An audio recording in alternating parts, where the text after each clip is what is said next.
ಶ್ರೀನಿವಾಸಪುರದಲ್ಲಿ ಭಾರತೀಯ ಜನತಾ ಪಕ್ಷದ ವತಿಯಿಂದ ಇಂದು ನಡೆದ ಪತ್ರಿಕಾಗೋಷ್ಠಿಯಲ್ಲಿ ಮತದಾರರ ಪಟ್ಟಿಯ ವಿಶೇಷ ಸಮಗ್ರ ಪರಿಷ್ಕರಣೆ ಕುರಿತು ಬಿಜೆಪಿ ನಾಯಕರು ಮಾಹಿತಿ ನೀಡಿದರು. ಬಿಜೆಪಿ ಮಂಡಲ ಅಧ್ಯಕ್ಷ ಆರ್.ಎನ್. ಚಂದ್ರಶೇಖರ್ ಮಾತನಾಡಿ, ದೇಶಾದ್ಯಂತ 23 ವರ್ಷಗಳ ಬಳಿಕ ವಿಶೇಷ ಮತದಾರರ ಪಟ್ಟಿ ಪರಿಷ್ಕರಣೆ ನಡೆಯುತ್ತಿದ್ದು, ಸತ್ತಿರುವ ಮತದಾರರ ಹೆಸರು ತೆಗೆದುಹಾಕುವುದು, ಡಬಲ್ ಎಂಟ್ರಿ ಮತಗಳನ್ನು ರದ್ದು ಮಾಡುವುದು ಹಾಗೂ ಹೊಸ ಮತದಾರರನ್ನ ಸೇರ್ಪಡೆ ಮಾಡುವ ಕಾರ್ಯ ನಡೆಯುತ್ತಿದೆ ಎಂದರು. ಶ್ರೀನಿವಾಸಪುರ ತಾಲೂಕಿನ ಎಲ್ಲಾ ಬೂತ್ಗಳಲ್ಲಿ ಬಿಎಲ್ಇ ಮತ್ತು ಬಿಎಲ್ಒ ಅಧಿಕಾರಿಗಳು ಮನೆ ಮನೆಗೆ ಭೇಟಿ ನೀಡಿ ಪರಿಶೀಲನೆ ನಡೆಸುತ್ತಿದ್ದಾರೆ. ಯಾವುದೇ ರಾಜಕೀಯ ಒತ್ತಡಕ್ಕೆ ಒಳಗಾಗದೆ ಅಧಿಕಾರಿಗಳು ಪಾರದರ್ಶಕವಾಗಿ ಕರ್ತವ್ಯ ನಿರ್ವಹಿಸಬೇಕು ಎಂದು ಅವರು ಒತ್ತಾಯಿಸಿದರು. ನಂತರ ಮಾತನಾಡಿದ ಬಿಜೆಪಿ ನಿಕಟಪೂರ್ವ ಜಿಲ್ಲಾ ಅಧ್ಯಕ್ಷ ಡಾಕ್ಟರ್ ವೇಣುಗೋಪಾಲ್, ದೇಶದ ಪ್ರತಿಯೊಬ್ಬ 18 ವರ್ಷ ಮೇಲ್ಪಟ್ಟ ನಾಗರಿಕ ಮತದಾರರ ಪಟ್ಟಿಯಲ್ಲಿ ಸೇರ್ಪಡೆ ಆಗಬೇಕು ಎಂಬುದು ಚುನಾವಣಾ ಆಯೋಗದ ಉದ್ದೇಶ ಎಂದು ಹೇಳಿದರು. ನಕಲಿ ಮತದಾರರು, ಡಬಲ್ ಎಂಟ್ರಿ ಹಾಗೂ ಮರಣ ಹೊಂದಿದವರ ಹೆಸರನ್ನ ಮತಪಟ್ಟಿಯಿಂದ ತೆಗೆದುಹಾಕುವ ಕಾರ್ಯಕ್ಕೆ ಸಾರ್ವಜನಿಕರು ಸಹಕರಿಸಬೇಕು ಎಂದು ಮನವಿ ಮಾಡಿದರು. ರಾಜ್ಯದ ಅನೇಕ ಕ್ಷೇತ್ರಗಳಲ್ಲಿ ಕೆಲವೇ ಸಾವಿರ ಮತಗಳ ಅಂತರದಲ್ಲಿ ಗೆಲುವು ಸೋಲು ನಿರ್ಧಾರವಾಗುತ್ತಿರುವುದರಿಂದ ಮತದಾರರ ಪಟ್ಟಿ ಪಾರದರ್ಶಕವಾಗಿರುವುದು ಅತ್ಯಂತ ಮುಖ್ಯ ಎಂದು ಹೇಳಿದರು. ಈ ಸಂದರ್ಭದಲ್ಲಿ ಬಿಜೆಪಿ ಮುಖಂಡರು, ಕಾರ್ಯಕರ್ತರು ಹಾಗೂ ಬಿಎಲ್ಎ ಸದಸ್ಯರು ಉಪಸ್ಥಿತರಿದ್ದರು.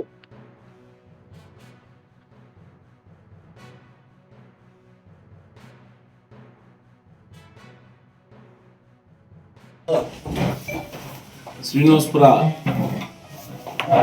ಭಾರತೀಯ ಜನತಾ ಪಕ್ಷದ ಪತ್ರಿಕಾಗೋಷ್ಠಿ ವಿಶೇಷ ಸಮಗ್ರ ಪರಿಷ್ಕರಣೆ ಇವು SIR ಆ ಒಂದು ವಿಷಯದ ಬಗ್ಗೆ ಈ ದಿನ ಪತ್ರಿಕಾಗೋಷ್ಠಿಯನ್ನು ಕರೆದಿದ್ದೇವೆ. ಈಗ ಇಡೀ ಭಾರತ ದೇಶದಲ್ಲಿ 23 ವರ್ಷಗಳ ಬಳಿಕ ಈ ದಿನ ಈ ಒಂದು SIR ನಡೀತಾ ಇದೆ.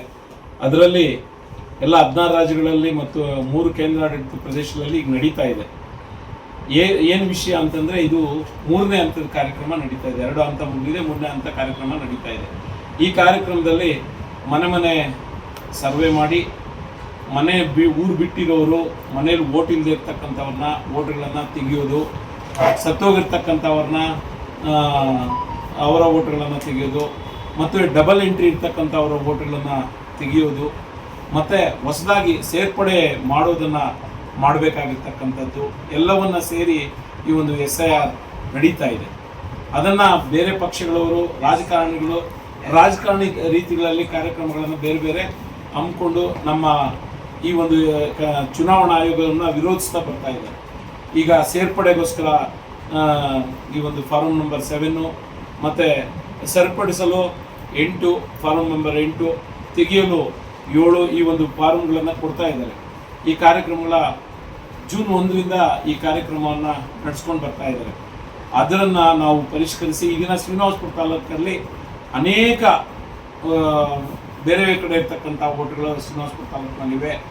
ಆ ಒಂದು ವೋಟ್ಗಳನ್ನು ತೆಗೆಯಲು ನಮ್ಮ ಎಲ್ಲ BLA 1 ಎಲ್ಲ ಕಡೆನೂ ನಡೆಸಿದ್ದಾರೆ. BLA 1ಗಳ ಜೊತೆ ಸೇರಿ BLOಗಳು ಪ್ರತಿ ಊರಲ್ಲಿ, ಪ್ರತಿ ಗ್ರಾಮದಲ್ಲಿ, ಪ್ರತಿ ಮನೆಗೆ ಹೋಗಿ ವೋಟ್ ಇದೆ, ವೋಟ್ ಇಲ್ಲ ಅಂತಕ್ಕಂಥವ್ರದ್ದು ಅವರ ಒಂದು ವಂಶವೃಕ್ಷ ನೋಡಿ ಅವ್ರ ಈ ಊರಿಗೆ ಸಂಬಂಧ ಇದೆಯಾ ಇಲ್ಲೋ ಅದನ್ನು ತಿಳ್ಕೊಂಡು ವೋಟ್ಗಳ ಪರೀಕ್ಷಣೆ ಮಾಡಬೇಕು.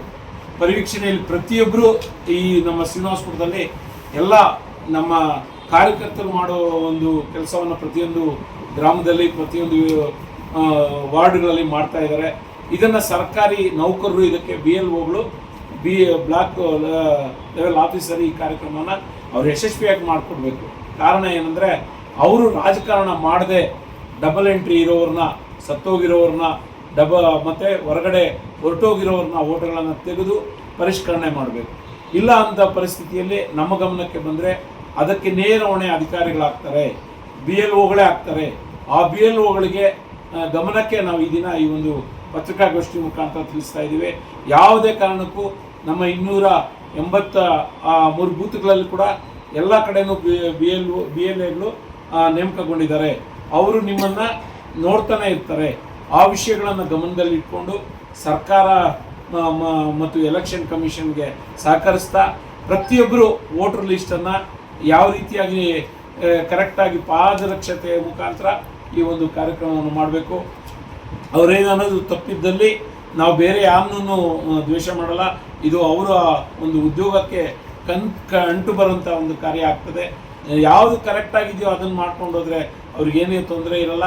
ಅಲ್ಲೇನು ತೊಂದರೆ ಇಲ್ಲದೆ ನೋಡ್ಕೋಬೇಕು ಅಂದರೆ ಕರೆಕ್ಟಾಗಿ ವೋಟ್ ಪರಿಷ್ಕರಣೆ ಮಾಡಬೇಕು ಅಂತೇಳಿ ಹೇಳ್ತಾ ಇನ್ನು ಮುಂದಿನ ವಿಷಯಗಳನ್ನು ನಮ್ಮ ನಿಕಟಪೂರ್ವ ಜಿಲ್ಲಾಧ್ಯಕ್ಷರು ನಡೆಸ್ಕೊಡ್ತಾರೆ. ಹಾಜರಿರ್ತಕ್ಕಂಥ ನಮ್ಮ ಮಂಡಲ ಅಧ್ಯಕ್ಷರಾದ ರಣೂರ್ ಚಂದ್ರಶೇಖರ್ ಅವರು ಮತ್ತು ನಮ್ಮ ಪ್ರಧಾನ ಕಾರ್ಯದರ್ಶಿಗಳಾದ ನಾಗಭೂಷಣ್ ಅವರು ಮತ್ತು ನಮ್ಮ ಪಕ್ಷದ ಹಿರಿಯ ಮುಖಂಡರಾದ ವಕೀಲರು ಆದ ಬಂಗಾದಿ ನಾಗರಾಜ್ ಅವರು ಮತ್ತು ನಮ್ಮ ಒಂದು ವಿಧಾನಸಭಾ ಕ್ಷೇತ್ರದ PLA 1 ಆಗಿರ್ತಕ್ಕಂಥ ಸಾತಾಂಡಹಳ್ಳಿ ನಾಗರಾಜ್ ಅವರು ಮತ್ತು ನಮ್ಮ SC ಮೋರ್ಚಾ ಅಧ್ಯಕ್ಷರಾಗಿರ್ತಕ್ಕಂಥ ನಾರಾಯಣಸ್ವಾಮಿರವರು ಮತ್ತು ನಮ್ಮ ದೇವರಪಲ್ಲಿ ರಘುರವರು ಮತ್ತು ಈ ಒಂದು ಪತ್ರಿಕಾಗೋಷ್ಠಿಯಲ್ಲಿ ಹಾಜರಿರ್ತಕ್ಕಂಥ ತಮ್ಮೆಲ್ಲರಿಗೂ ಶುಭಾಶಯಗಳನ್ನು ತಿಳಿಸುತ್ತಾ, ಏನು ನಮ್ಮ ಭಾರತೀಯ ಚುನಾವಣಾ ಆಯೋಗ ಇಡೀ ದೇಶಾದ್ಯಂತ SIR special intensive revision of voter list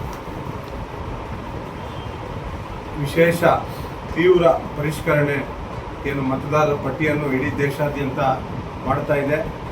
ಅದರ ಪೂರಕವಾಗಿ ಕರ್ನಾಟಕದಲ್ಲೂ ಸಹಿತ ಈ ಒಂದು SIRನ ಆರಂಭ ಮಾಡಿದೆ.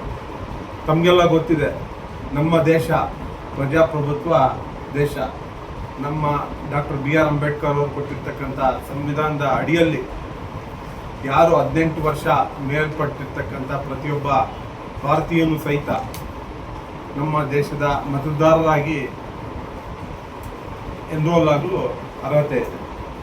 ಅದರ ಪೂರಕವಾಗಿ ಯಾವುದೇ ಒಂದು ಚುನಾವಣೆ ಪಾರದರ್ಶಕವಾಗಿ ಮತ್ತು ನ್ಯಾಯಯುತವಾಗಿ ಆಗಬೇಕು ಅಂದರೆ ಸರಿಯಾದ ಮತಪಟ್ಟಿ ಪ್ರಮುಖ ಪಾತ್ರ. ಆ ಒಂದು ದೃಷ್ಟಿಯಿಂದ ಏನು ಕೇಂದ್ರ ಚುನಾವಣಾ ಆಯೋಗ ಈ ಒಂದು special intensive revision of voter ಲಿಸ್ಟ್ನ ಮಾಡ್ತಾ ಇದೆ. ಇದರ ಉದ್ದೇಶ ಏನು ಅಂದರೆ ಪ್ರತಿಯೊಬ್ಬ ಭಾರತೀಯನು 18 ವರ್ಷ ಮೇಲ್ಪಟ್ಟಂಥ ಪ್ರತಿಯೊಬ್ಬ ಭಾರತೀಯನು ಸಹಿತ ಮತದಾರನಾಗಬೇಕು. ಮತ್ತು ದೇಶದಲ್ಲಿ ಯಾವುದೇ ಒಬ್ಬ ನಕಲಿ ಮತದಾರ ಇರಬಾರ್ದು. ಮತ್ತು ಮರಣ ಹೊಂದಿರತಕ್ಕಂಥ ಮತದಾರರ ಹೆಸರು ಮತಪಟ್ಟಿಯಲ್ಲಿದ್ದರೆ ಅದನ್ನು ಡಿಲೀಟ್ ಮಾಡಬೇಕು. ಮತ್ತು ವಿಳಾಸ ಬದಲಾವಣೆಯಾಗಿ ಬೇರೆ ಕಡೆ ಏನಾದರೂ ಮನೆ ಹಸ್ತಾಂತರ ಆದಾಗ ಅಂಥ ಒಂದು ಸಂದರ್ಭದಲ್ಲಿ ಅವರ ಒಂದು ಹೆಸರನ್ನು ಒಂದೇ ಒಂದು ಕಡೆ ಮಾತ್ರ ಎನ್ರೋಲ್ ಆಗಬೇಕು. ಡೂಪ್ಲಿಕೇಟ್ ಆಗಬಾರ್ದು, ಡಬಲ್ ಎಂಟ್ರೀಸ್ ಇರಬಾರ್ದು. 2 ಮತಪಟ್ಟಿಗಳಲ್ಲಿ ಅವರ ಹೆಸರು ಇರಬಾರ್ದು. ಜೊತೆಗೆ ಯಾವುದೇ ಒಬ್ಬ ಮತದಾರರ ಹೆಸರಾಗಲಿ ಅಥವಾ ಅವರ ವಯಸ್ಸಾಗಲಿ ಅಥವಾ ವಿಳಾಸ ಆಗಲಿ ತಪ್ಪಿದ್ರೆ ಅದನ್ನು ಸರಿಪಡಿಸಲು ಈ ಒಂದು ಅವಕಾಶನ ಚುನಾವಣಾ ಆಯೋಗ ಕೊಟ್ಟಿದೆ. ನಿರಂತರವಾಗಿ ಮತದಾರರ ಪಟ್ಟಿ ಪ್ರತಿ ಚುನಾವಣೆ ಸಂದರ್ಭದಲ್ಲಿ ಸಹಿತ ಪರಿಷ್ಕರಣೆ ಆಗ್ತಾ ಇರ್ತದೆ. ಬಟ್ ಈಗ ಪರಿಷ್ಕರಣೆ ಆಗ್ತಾ ಇರೋದು ಒಂಥರ ಸ್ಪೆಷಲ್ ಇಂಟೆನ್ಸಿವ್ ರಿವಿಷನ್. ಇದರ ಅರ್ಥ ಏನು ಅಂದರೆ ಏನು BLO ಬೂತ್ ಲೆವೆಲ್ ಆಫೀಸರ್ಸ್ ಏನಿರ್ತಾರೆ ಅವರ ಒಂದು ಹತ್ರ ನಾವೇ ಹೋಗಿ ಇಷ್ಟು ದಿವಸ ಸೇರ್ಪಡೆ ಮಾಡ್ಕೊಳೋದಾಗಲಿ ಅಥವಾ ಬದಲಾವಣೆಗಳೇನಾದರೂ ಮಾಡ್ಕೊಳೋದಾಗಲಿ ಡಿಲೀಟ್ ಮಾಡ್ಕೊಳೋದಾಗಲಿ ಮಾಡ್ತಾ ಇದ್ವಿ. ಆದರೆ ಈಗ ಏನು ಬೂತ್ ಲೆವೆಲ್ ಆಫೀಸರ್ ಪ್ರತಿಯೊಂದು ಮನೆಗೆ ಸಹಿತ ಭೇಟಿ ಕೊಡ್ತಾರೆ. ಭೇಟಿ ಕೊಟ್ಟಾಗ ಆ ಮನೆಯಲ್ಲಿರ್ತಕ್ಕಂಥ ಪ್ರತಿಯೊಬ್ಬ ಅರ್ಹ ಮತದಾರರನ್ನ ಪಟ್ಟಿ ಮಾಡಿಕೊಂಡು ಏನಾದರೂ ಬದಲಾವಣೆಗಳಿದ್ರೆ ಬದಲಾವಣೆ ಮಾಡ್ತಾರೆ.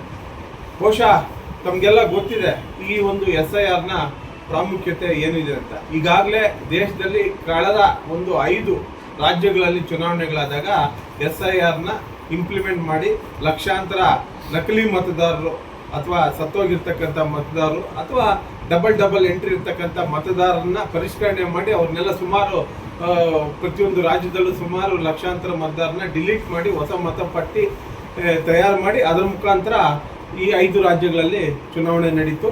ಅದರ ಫಲಿತಾಂಶ ತಮಗೆಲ್ಲ ಗೊತ್ತಿದೆ. ರಾಜಕಾರಣ ಬೇರೆ, ಆದರೆ ಚುನಾವಣಾ ಪದ್ಧತಿಗಳು ಬೇರೆ. ಸೊ ಯಾವುದೇ ಪಕ್ಷ ಚುನಾವಣೆಯಲ್ಲಿ ಗೆಲ್ಬೋದು, ಆದರೆ ಬೇಕಾಗಿರ್ತಕ್ಕಂಥದ್ದು ಅತ್ಯಂತ ಪಾರದರ್ಶಕ ಮತ್ತು ನ್ಯಾಯಯುತವಾದ ಚುನಾವಣೆ. ಆ ಚುನಾವಣೆ ನಡೀಬೇಕು ಅಂದರೆ ಮತದಾರರ ಪಟ್ಟಿ ಬಹುಶಃ ಅತ್ಯಂತ ಕ್ರಮಬದ್ಧವಾಗಿ ತಯಾರಾಗಿರಬೇಕು. ತಮಗೆಲ್ಲ ಗೊತ್ತಿದೆ, ಇಡೀ ದೇಶದಲ್ಲಿ ಸುಮಾರು ಕೇವಲ ಕರ್ನಾಟಕದಲ್ಲೇ ತಗೊಳ್ಳಿ, 2023ನೇ ಚುನಾವಣೆಯಲ್ಲಿ 4,000ಕ್ಕೂ ಕಮ್ಮಿ ಅಂತರದಲ್ಲಿ ಸುಮಾರು 40 MLAಗಳು ಚುನಾವಣೆಯಲ್ಲಿ ಗೆದ್ದಿದ್ದಾರೆ. ಚಾಮರಾಜನಗರದಲ್ಲಿ ಒಂದೇ ಒಂದು ಮತದಿಂದ MLA ಸೋತಿದ್ರು. ಆ ಒಂದು ಚುನಾವಣೆಯಲ್ಲಿ ಆ ಕ್ಯಾಂಡಿಡೇಟೇ ಮತ ಚಲಾವಣೆ ಮಾಡ್ಕೊಂಡಿರ್ಲಿಲ್ಲ. ಅಂತ ಸನ್ನಿವೇಶಗಳು ದೇಶದಲ್ಲಿದೆ. ಇಂಥ ಒಂದು ಸಂದರ್ಭದಲ್ಲಿ ಒಂದು ಬೂತಲ್ಲಿ 10ರಿಂದ 20 ಈ ಒಂದು ನಕಲಿ ಮತದಾರರ ಪಟ್ಟಿಯಲ್ಲಿ ಸೇರ್ಕೊಂಡಿದ್ರೆ ಬಹುಶಃ ಇಡೀ ಕಾನ್ಸ್ಟಿಟ್ಯೂನ್ಸಿ ತಗೊಂಡಾಗ ಅದು ಒಂದು 4,000 ತನಕ ಡಿಫ್ರೆನ್ಸ್ ಬರ್ತದೆ. ಬಹುಶಃ ಕರ್ನಾಟಕದಲ್ಲಿ ಈ 4,000ರಲ್ಲಿ ಗೆಲುವು ಸೋಲು ನಿರ್ಣಯ ಆಗೋ ಸುಮಾರು 50ಕ್ಕೂ ಹೆಚ್ಚು ಕಾನ್ಸ್ಟಿಟ್ಯೂನ್ಸಿಗಳಿದೆ. ನಮ್ಮ ಶ್ರೀನಿವಾಸಪುರ ಸಹಿತ ಯಾವುದೇ ಒಬ್ಬ ಗೆಲ್ಲೋದಕ್ಕೂ ಸೋಲೋದಕ್ಕೂ ಅಂತರ ಬಹುಶಃ ಸುಮಾರು ಚುನಾವಣೆಗಳಲ್ಲಿ ಈ ಒಂದು 4,000ಕ್ಕಿಂತ ಕಮ್ಮಿ ಅಂತರ ಇದೆ. ಅಂಥ ಒಂದು ಸಂದರ್ಭದಲ್ಲಿ ಈ SIR ಪಾತ್ರ ಜಾಸ್ತಿ. ಸೊ ಇದರ ನಮ್ಮ ಉದ್ದೇಶ ಏನು ಅಂದರೆ ಮತದಾರರ ಪಟ್ಟಿ ನ್ಯಾಯಯುತವಾಗಿರಬೇಕು. ಯಾವುದೇ ಒಂದು ಭಾರತೀಯ 18 ವರ್ಷ ಮೇಲ್ಪಟ್ಟಿರ್ತಕ್ಕಂಥ ಭಾರತೀಯ ಈ ಮತದಾರರ ಪಟ್ಟಿಯಿಂದ ಬಿಟ್ಟು ಹೋಗಬಾರ್ದು. ಮತ್ತು ಯಾವುದೇ ಒಬ್ಬ ನಕಲಿ ಮತದಾರ, ಈ ದೇಶದ ಪ್ರಜೆ ಇಲ್ದಿರ್ತಕ್ಕಂಥ ಯಾವ ಒಬ್ಬ ವ್ಯಕ್ತಿ ಸಹಿತ ನಮ್ಮ ಮತದಾರರ ಪಟ್ಟಿಯಲ್ಲಿ ಅವ್ರ ಹೆಸರು ಇರಬಾರ್ದು. ಮತ್ತು ಯಾರೊಬ್ಬರು ಮರಣ ಹೊಂದಿರ್ತಾರೆ, ಸೊ ಅಂಥ ಒಂದು ಸಂದರ್ಭದಲ್ಲಿ ಅವರ ಹೆಸರನ್ನು ಡಿಲೀಟ್ ಮಾಡಬೇಕು. ಆದರೆ ಸುಮಾರು ಸಂದರ್ಭಗಳಲ್ಲಿ ಡಿಲೀಟ್ ಆಗಲ್ಲ. ಚುನಾವಣೆ ಬಂದಾಗ ಸತ್ತೋಗಿರ್ತಕ್ಕಂಥ ಹೆಸರಲ್ಲಿ ಯಾರೋ ಒಬ್ರು ಹೋಗಿ ಮತ ಚಲಾವಣೆ ಮಾಡಿ ಬರ್ತಾರೆ. ಅಂಥ ಒಂದು ವ್ಯವಸ್ಥೆ ಆಗಬಾರ್ದು. ಮತ್ತು ಕೆಲವರು ಒಂದು ಮತ ಕೇಂದ್ರದಲ್ಲೂ ಹೆಸರಿರ್ತದೆ, ಇನ್ನೊಂದು ಮತ ಕೇಂದ್ರದಲ್ಲೂ ಹೆಸರಿರ್ತದೆ. ಉದಾಹರಣೆಗೆ ತಗೋಬೇಕು ಅಂದರೆ ಸುಮಾರು ಸಾವಿರಾರು ಜನರ ಹೆಸರು ಶಿವಾಜಿನಗರ, RT ನಗರ ಮತದಾರರ ಪಟ್ಟಿನಲ್ಲಿದೆ. ಅದೇ ಅವರ ಹೆಸರುಗಳು ಸಹಿತ ಕೋಲಾರದ ರಹಮತ್ ನಗರ ಅಂತ ಕಡೆ ಅವರ ಹೆಸರುಗಳು ಇದೆ. ಬೆಳಗ್ಗೆ ಅಲ್ಲಿ ಹೋಗಿ ಮತ ಚಲಾವಣೆ ಮಾಡ್ತಾರೆ, ಸಂಜೆ ಬಂದು ಇಲ್ಲಿ ಮತ ಚಲಾವಣೆ ಮಾಡ್ತಾರೆ. ಮತದಾರರ ಪಟ್ಟಿಯಲ್ಲಿ ಹೆಸರಿದ್ರೆ ಯಾರು ಅಬ್ಜೆಕ್ಟ್ ಮಾಡೋಕ್ಕಾಗಲ್ಲ. ಸೊ ಅಂಥ ಒಂದು ಏನು ಡೂಪ್ಲಿಕೇಟ್ ಆಫ್ ವೋಟಿಂಗ್ಸ್ ಇರಬಾರ್ದು. ಎಲ್ಲಿ ಅವರು ವಾಸ ಇರ್ತಾರೋ ಅಥವಾ ಅವರ ಮತ ಎಲ್ಲಿ ಸೇರ್ಪಡೆ ಆಗಬೇಕು ಅಂತ ಅವ್ರು ನಿರ್ಣಯ ಮಾಡ್ತಾರೋ ಅಲ್ಲಿ ಮಾತ್ರ ಅವ್ರ ಮತ ಇರಬೇಕು. ಎರಡೆರಡು ಕಡೆ ಅವ್ರ ಮತ ಇರಬಾರ್ದು. ಇದನ್ನು ಸಹಿತ ಈ ಒಂದು ಸಂದರ್ಭದಲ್ಲಿ ಆಗಬೇಕು. ಅದ್ರ ಜೊತೆಗೆ ಬೇರೆಯವರ ಹೆಸರುಗಳು, ಬಿಕಾಸ್ ವೋಟರ್ ಲಿಸ್ಟ್ ಇದೆಯಲ್ಲ, ಅದು ಒಂದು ಯಾವುದೇ ಒಂದು ಇದಕ್ಕೆ ಐಡೆಂಟಿಟಿ ಪ್ರೂಫ್. ಸೊ ಅವರ ಹೆಸರು, ಇನಿಷಿಯಲ್ಸು ಅಥವಾ ವಯಸ್ಸು ಅಥವಾ ವಿಳಾಸ ಏನೋ ಚೇಂಜಸ್ ಇದ್ದರೆ ಅದನ್ನು ಸಹಿತ ಈಗ ಮಾಡ್ಕೋಬೇಕು. ಇಂಥ ಒಂದು ಒಳ್ಳೆ ಒಂದು ವ್ಯವಸ್ಥೆನ ಸುಮಾರು 23 ವರ್ಷಗಳ ಆದಮೇಲೆ ಭಾರತೀಯ ಚುನಾವಣಾ ಆಯೋಗ ಪ್ರತಿಯೊಬ್ಬ ಭಾರತೀಯನಿಗೂ ಈ ಅವಕಾಶ ಕೊಟ್ಟಿದೆ. ಇದನ್ನು ಬೂತ್ ಲೆವೆಲ್ ಆಫೀಸರ್ಸು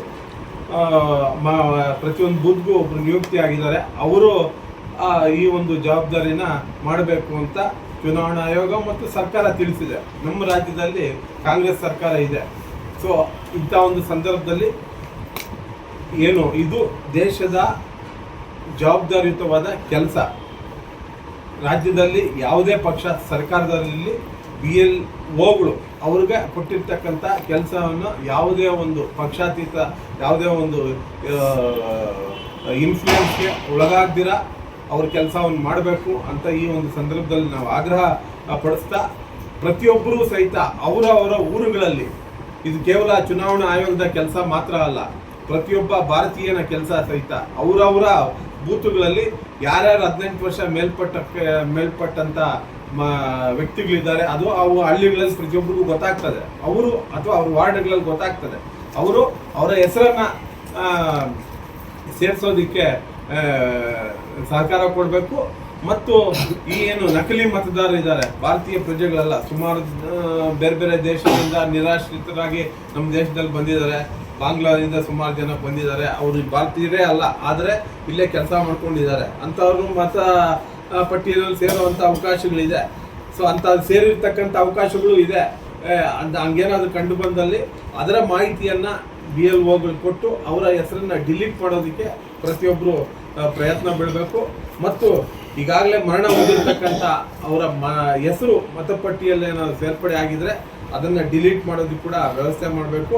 ಮತ್ತು ಯಾರೇ ಹೆಸರು ಶ್ರೀನಿವಾಸಪುರದ ಒಂದು ಹಳ್ಳಿನಲ್ಲಿ ಇರ್ತದೆ ಅಥವಾ ಬೇರೆ ಬೆಂಗಳೂರಲ್ಲೋ ಬೇರೆ ಎಲ್ಲೋ ಒಂದು ಕಡೆ ಎನ್ರೋಲ್ ಆಗಿರ್ತದೆ ಅಂತ ಎರಡೆರಡು ಕಡೆ ಅವರು ವೋಟ್ ಹಾಕೋದಕ್ಕೆ ಅವಕಾಶ ಮಾಡಿಕೊಡ್ಬಾರ್ದು. ಅದನ್ನು ಕೇವಲ ಒಂದು ಕಡೆ ಅವರ ಆಯ್ಕೆ ಎಲ್ಲಿ ಅದನ್ನು ರಿಟೈನ್ ಮಾಡ್ಕೋಬೇಕು ಅಂತ ಅದ್ರ ಥರ ಮಾಡಬೇಕು. ಇದು ಕೇವಲ ಅವ್ರಿಗೆ ಬಿಟ್ಟರೆ ಅವ್ರು ಮಾಡಲ್ಲ, ಪ್ರತಿಯೊಬ್ಬರೂ ಸಹಿತ ಇದರಲ್ಲಿ ಭಾಗವಹಿಸಿ ಅಂತ ಒಂದು ಮಾಹಿತಿ ಇದ್ದರೆ ತಿಳಿಸ್ಕೊಡ್ಬೇಕು. ಸೊ ಇದೊಂದು ಅವಕಾಶನ ಎಲ್ಲ ಉಪಯೋಗಿಸ್ಕೋಬೇಕು. ನಮ್ಮ ಭಾರತೀಯ ಜನತಾ ಪಾರ್ಟಿ ಸಹಿತ ನಮ್ಮೆಲ್ಲ ಕಾರ್ಯಕರ್ತರಿಗೂ, ವಿಶೇಷವಾಗಿ ನಮ್ಮ BLA 2ಗಳು ಪ್ರತಿಯೊಂದು ಬೂತಲ್ಲೂ ನಮ್ಮ BLA 2ಗಳು ಏನಿದ್ದಾರೆ ಅವ್ರಿಗೆ ಈಗಾಗಲೇ ನಾವು ಮಾಹಿತಿಯನ್ನು ಕೊಟ್ಟಿದ್ದೀವಿ. ಅವರು ಈ ಒಂದು ಪ್ರಕ್ರಿಯೆಯಲ್ಲಿ ತುಂಬ ಸಕ್ರಿಯವಾಗಿ ಪಾಲ್ಗೊಳ್ತಾರೆ.